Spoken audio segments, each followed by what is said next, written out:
পরিবহনের সবচেয়ে সহজ, সাশ্রয়ী এবং পরিবেশ বান্ধব মাধ্যম হিসেবে বাইসাইকেলের ব্যবহারকে উৎসাহিত করতে প্রতি বছরের মতো এবারও ৩রা জুন সারা বিশ্ব জুড়ে পালিত হচ্ছে বিশ্ব বাইসাইকেল দিবস।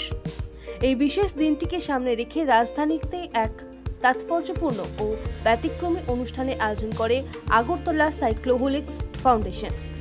ঝড় বৃষ্টি উপেক্ষা করে বছরের ৩৬৫ দিন সাত সকালে যারা ঘরে ঘরে খবরের কাগজ পৌঁছে দেন, সেই পত্রিকা হকারদের এদিন সকালে জগন্নাথ বাড়ি রোডে এক অনুষ্ঠানের মাধ্যমে সংবর্ধনা দেওয়া হয়। অনুষ্ঠানে সংবাদপত্র বিক্রেতা সমিতির প্রতিনিধি ননীগোপাল সাহা, দীপক বরাজ, সুবীর দাস, সুরজিৎ রায় সহ সংগঠনের সদস্যরা উপস্থিত ছিলেন। দীর্ঘদিন ধরে সাইকেল ব্যবহার করে এই নিষ্ঠাপূর্ণ সমাজ সেবামূলক কাজ চালিয়ে যাওয়ার জন্য হকার ভাইদের অভিনন্দন জানিয়ে তাদের হাতে উপহার সামগ্রী তুলে দেন। এই ধরনের সম্মান ও অনুপ্রেরণা পেয়ে হকাররাও সংগঠনের প্রতি আন্তরিক কৃতজ্ঞতা প্রকাশ করেছেন।